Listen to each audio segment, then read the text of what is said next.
Good morning. Welcome to the Long Live Alternative Parties podcast. Free Press Media Press Inc., an alternative parties books publisher, sponsors this podcast. I'm Andrew Bouchard. Welcome to the Long Live Alternative Parties podcast.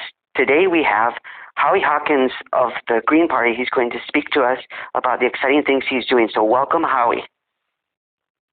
Hi, thanks for having me. We're glad to have you. Let us get started by you kindly giving us an overview of the local area that you're in right now, the green local that you're in, and what are the demographics and what is the scene there? Well, I'm in Syracuse, New York, and our local is pretty much reflects the demographics of the city of Syracuse. It's half people of color, mostly working class folks, and basically we're the alternative to the Democrats. The Republicans usually come in third behind us. So what are the main issues in the area that the working class people are facing that you're addressing as a party? Well, over the years, we were pushing hard for a living wage, which we've got for city employees. Public power was a big issue for a while after a rate shock of gas prices back in 2006, which again is becoming an issue with the rise in gas prices today. Police accountability for police brutality, where the city's often paying millions of dollars in settlements. And then, of course, the climate issue, where we've tried to push the city to adopt a Green New Deal for the city, to have a plan to get to zero emissions, doing what it can with its own resources, and then demanding that the state and federal government provide the rest of the resources, the financial resources we need to do that, to get to zero emissions. So those are basically the major issues that people have been focused on here. The perennial issues are schools, crime, and jobs. And of course, we have a program to deal with that. The city tends to give away tax breaks to developers and companies to come here. So it ends up, the people to those subsidies, but the results really haven't created the jobs and economic benefits that we need. So we would rather see the city become the planner instead of having the planning commission basically rubber stamp proposals the developers bring. So we'd have the planning commission develop plans and then put out requests for proposals and have the developers build what the city's decided it needs and wants. Sounds like you got a lot of things on the plate there. Sounds like you're ambitious covering all that. Good job. So kindly tell us more about the public power issue. Is that where the people, the workers, own the power, or what does that entail? It means the community owns it. It's municipal power. Okay. We have over 2,000 public power systems in the United States. Right adjacent to Syracuse is the village of Salve, which has a public power system. It gets privileged access to hydropower that the New York State has, which is low cost. But overall, there's less overhead. You don't have to pay shareholders, so it provides power much more cheaply than investor-owned utilities. In the case of this village of Salve, it's about 1/3 the cost that people in the city of Syracuse pay. So we often point to that, disparity, and people in Syracuse say, yeah, why don't we have a public power system? We even got to the point where the city council authorized and put the money forward for a feasibility study. But the mayor at that time told the vendor that did the study that he really wanted to do a contract with Siemens for a biofuel plant that would provide the city and the schools with power, but not all the residents of the city. So we asked city council to pull the funding, and they did. So getting a law passed or a program adopted is only half the battle. You've got to follow through on the implementation, which is often as hard as getting the program in the first place. Sure. Is part of the reason that's the case because it's a hard enough battle to get the first step, and then when they're in the second step, people are already tired, so then they want to stop, but they need to get going. Is that part of the issue? And yeah, that's part of the problem. The other part of the problem is the basic power structure doesn't change. So in this case, it's big donors that contribute to the candidates who are elected, and they often pay more attention to their donors than the voters that elected them. So that's how that proposal to do a feasibility study of public power got distorted by the mayor at that time. Sure. So what types of activities is your local doing to address all these issues? Well, we run candidates. We didn't run any in this municipal election, and I think that's a result of the coronavirus lockdown. So we've had trouble meeting and getting ourselves coordinated. But generally, between elections, we talk to people, do canvassing year-round. It's called deep canvassing or relational organizing, where you go out and don't just preach at people about what the Greens have to offer, but go out and listen to what people's issues are and what their concerns are. And that builds a relationship with people. And then, we're active in the issues between elections in terms of whether they're demonstrations or public hearings, op-eds in the paper. So we try to have a presence year-round. So when the election comes around, people already know who we are and what we stand for. Sure. So since you mentioned COVID-19, how does your party view the pandemic as an issue, and how has that impacted your party work? Well, in terms of our local, it's not a controversy at all. We support people getting vaccinated. We're disgusted at all the resistance to vaccinations and masks and, mandating that people who are going to be interacting with the public get vaccinated. Public employees, police, teachers, and so forth. And the National Green Party, the overwhelming majority has the same position, although there is a small group of anti-vaxxers who, in my opinion, have just become suckers for this right-wing attack on vaccines, which is irrational. And it fits in with the whole right-wing irrationalism regarding, racism, promoting creationism instead of evolution in the schools, and the basic conspiracy-minded approach to what's going on.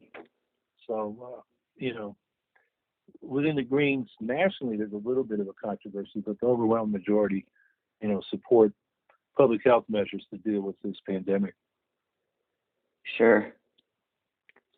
So where do you draw the line between being skeptical of the power structure while not giving in to conspiracies? Well, you got to look at what the power structure really is.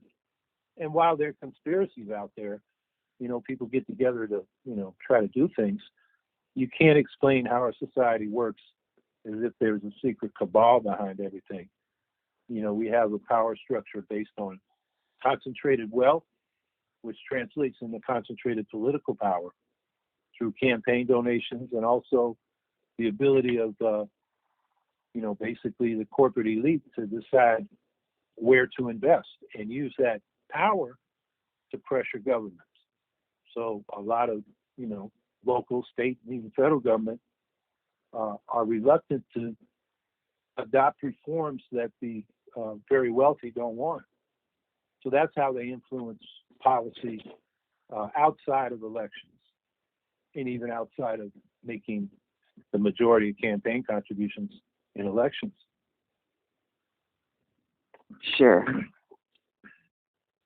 So from following the Green Party, the various different chapters in the different states, I see ballot access is a key concern, as it is for most alternative parties. So what's the situation like in New York, and how do you overcome the obstacles you face for ballot access in New York? Well, New York now has the most difficult ballot access of any state in the nation. Oh my. In the U.S., ballot access requirements are off the charts compared to most other advanced democracies.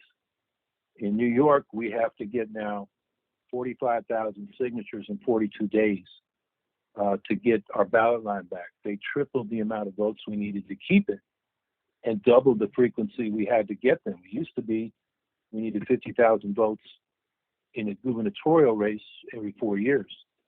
And under the cover of the COVID crisis, Governor Cuomo got a law passed that said we have to get 2% of the vote, which is about 173,000 in 2020, to keep our ballot line, and do that every 2 years. So we are now trying to get our ballot line back, and that's what we're going to try to do in 2022.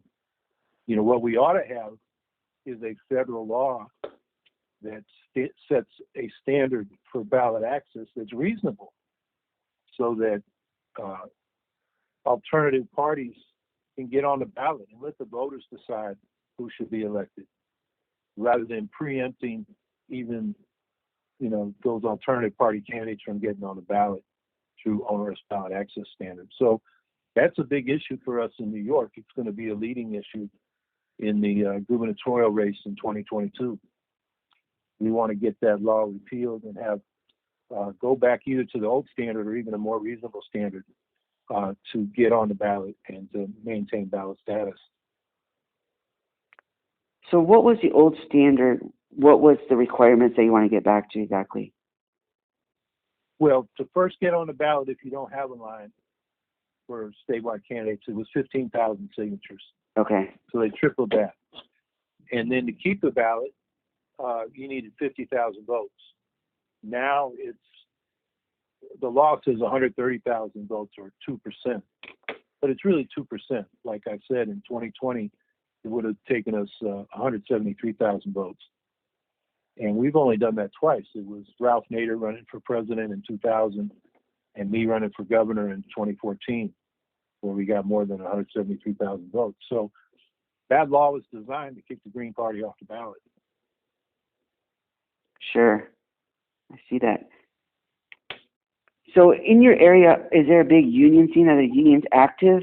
How does the unions face the situations in your area?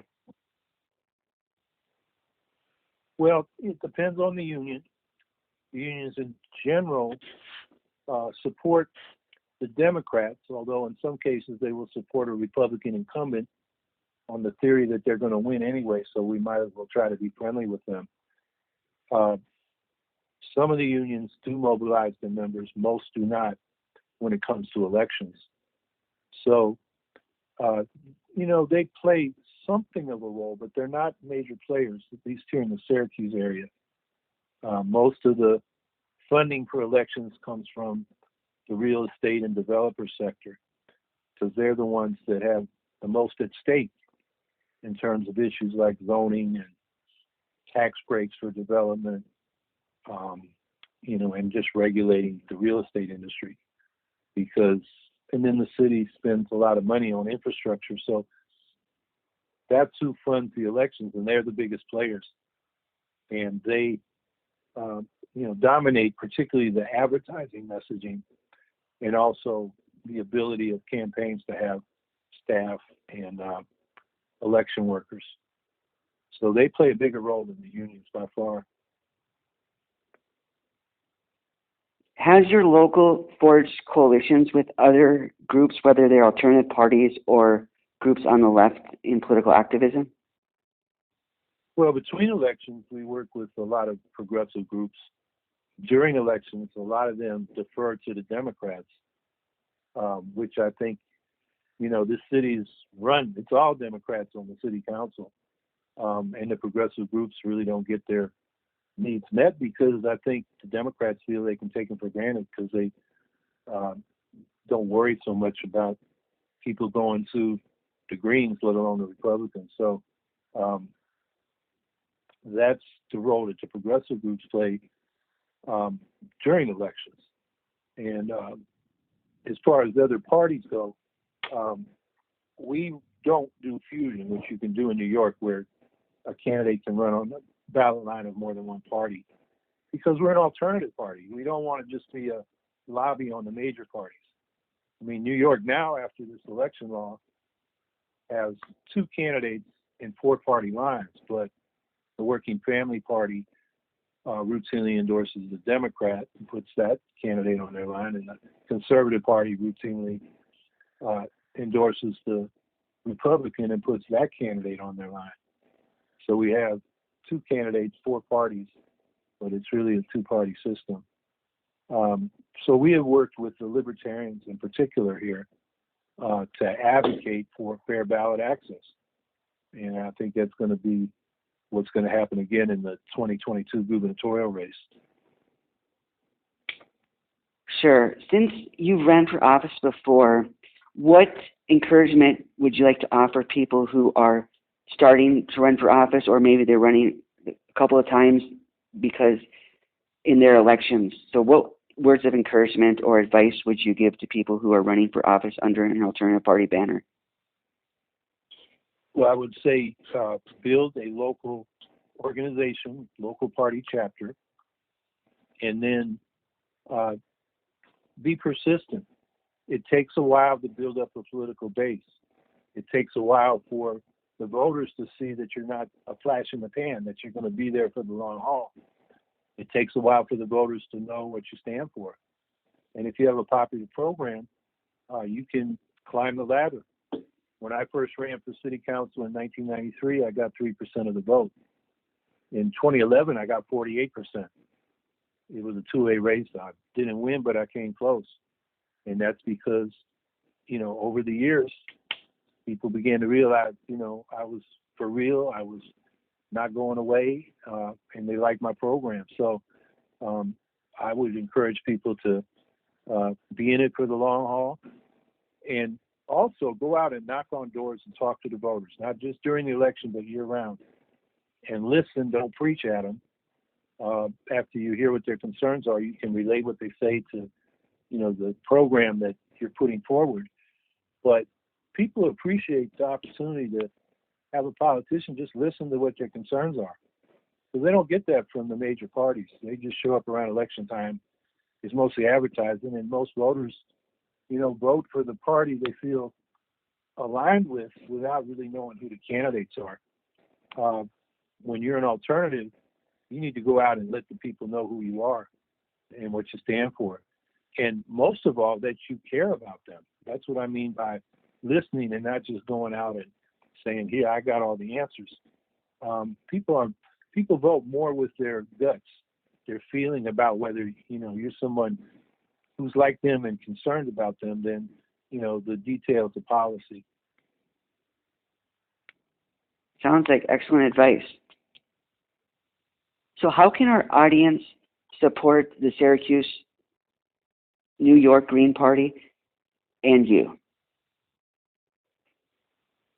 Well, I would say in the coming period, the gubernatorial race to get our ballot line back is the key thing. So they should find the Green Party in New York online, which I believe is gpny.org, but you can Google it and make a contribution, because we're going to need to pay petitioners to get 45,000 good signatures in 42 days, which really means we need more like 90,000 to be safe. And that's a monster job. And it's going to take money because, our people will go out and petition after work, but we're going to need to pay some people where that's going to be their job, so we get sufficient signatures. So I would say, people outside of New York, that's the best way they could help us.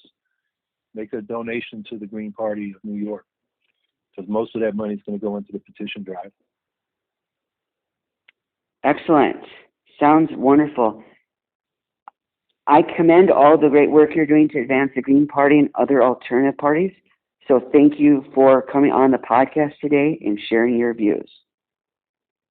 Well, thanks for promoting alternative parties. I know you've done a lot of these podcasts, and we should have a multi-party system where all political viewpoints get expressed in elections and also in legislatures. I think the game changer for alternative parties will be if we can expand ranked choice voting, which is gaining a lot of popularity, to multi-member ranked choice voting from legislative districts.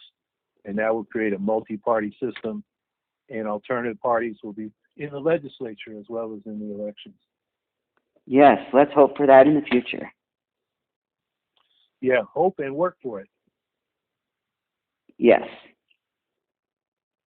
Thank you, Howie, and all the best to you and the Syracuse Green Party. Thank you. Have a good day. You too.